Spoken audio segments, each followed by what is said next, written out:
Okay, this is take two. I knocked my whole tripod over. I have a new tripod and it's different from the one that I originally have. And I think my phone may be a little bit heavy, so I accidentally knocked it over. But anyway, we are doing the melt and pour soaps today. So this is take two of that. This is the base. This is the crystal soap base.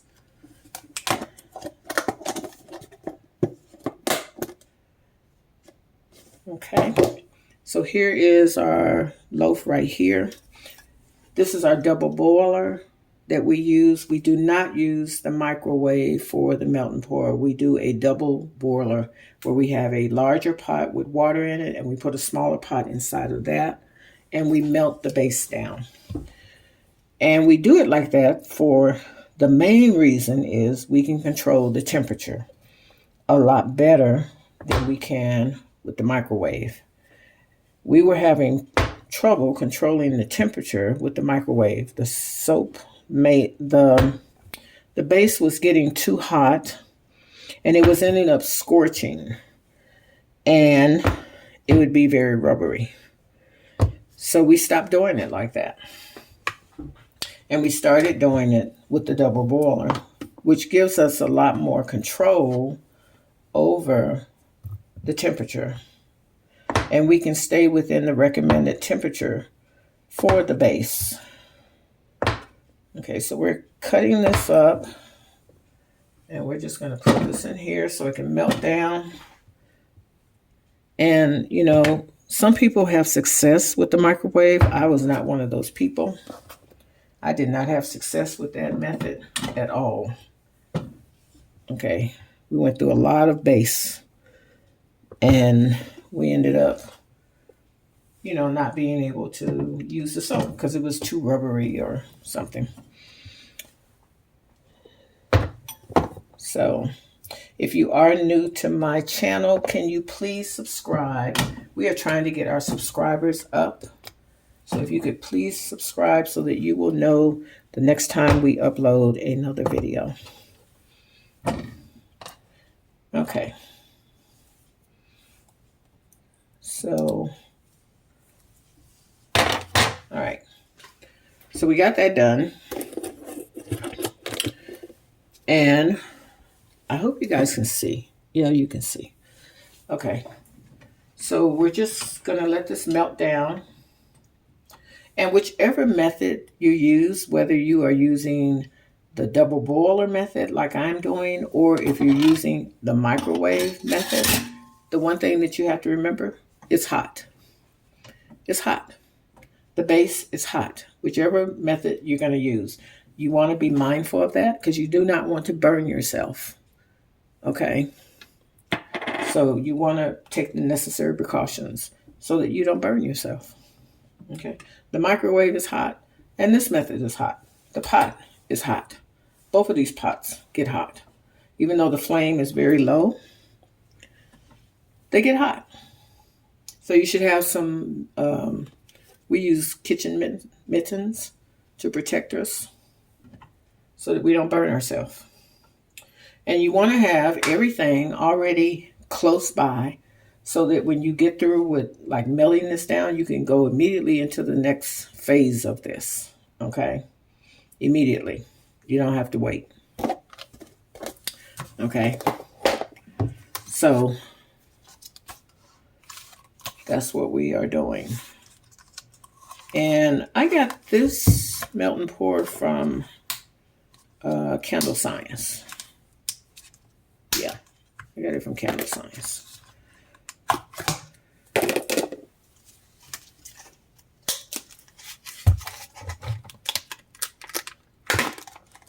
And temperature is very important. This is also goat's milk, basically. This is the goat's milk. Because that's what we seem to do better with, is the goat's milk. So all of our soaps are goat's milk, okay? And it's the melt and pour. So now we're going to cut down this loaf. The other one is melting down so that we have room in the pot.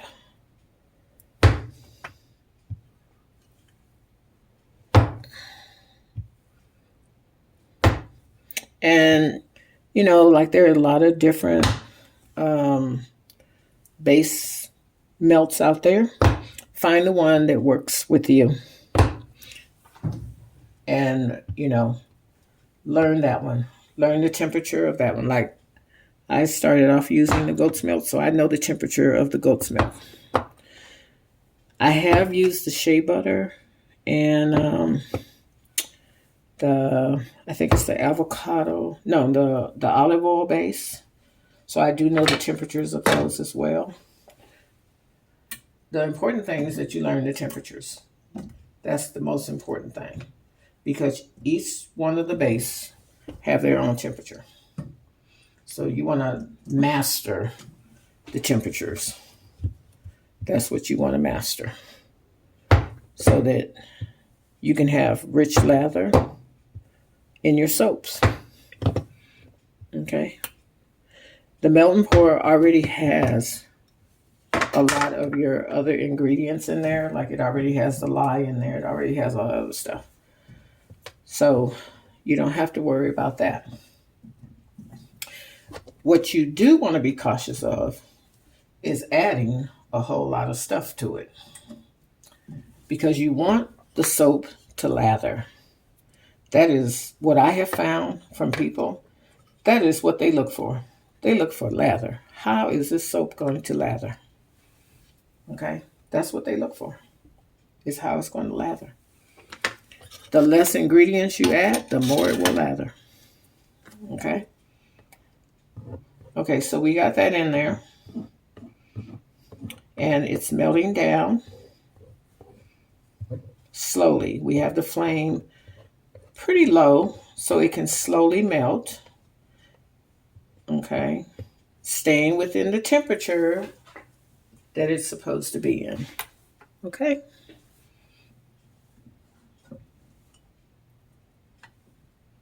Okay. And usually I will kind of turn it. Not really stirring it, but kind of turn it, to help everything melt down.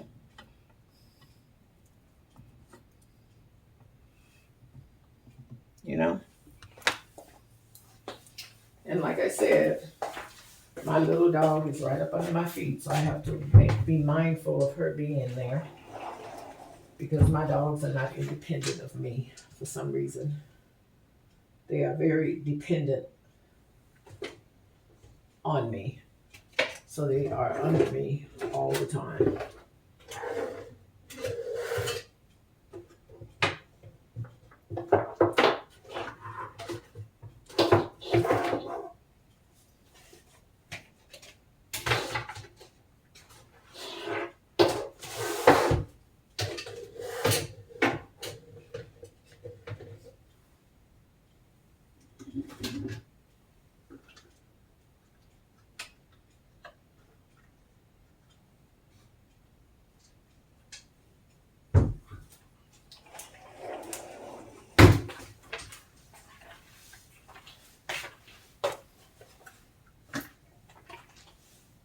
So while that's doing that, we're going to make sure our mold is ready to be used. We already have the other ingredients we're going to be using.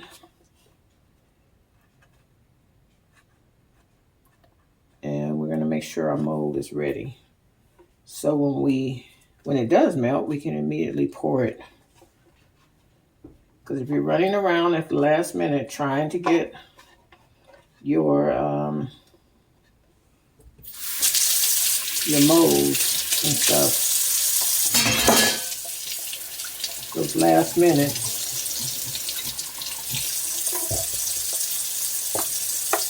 can cause your melt and pour to cool down more than what it should. You don't want it to cool down a lot. You do want it to cool down, but you don't want it to cool down a whole lot before you pour it. Like I said, temperature is the most important thing with the melt and pour. That will either make you or defeat you. That's what it will do. It will either make you a success with the melt and pour, or you will be defeated because you have the wrong temperature. Okay.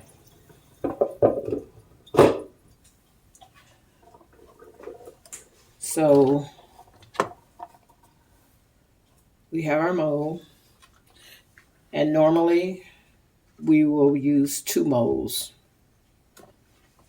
for the amount of melt and pour that we put in here, because each one of these is a total of these are 2-pound trays, so that's a total of 4 pounds. Another thing you want to look for, and what I try to do is when I order the melt and pour, I try to order the same lot numbers. And I learned that I wasn't doing that before, but I started watching the batch numbers on the product.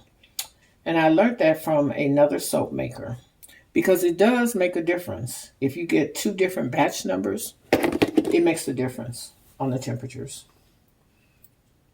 Okay, so this is melting down really good.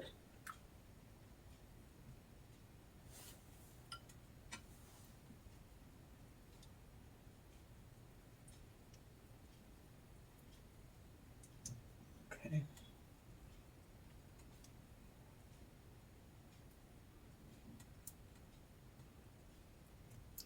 So what we're going to do while we're waiting on this to melt down, we're going to come back when we get ready to pour. We're going to let it finish melting down, and we're going to come back. We're going to stop the video here, and we're going to come back when we get ready to pour.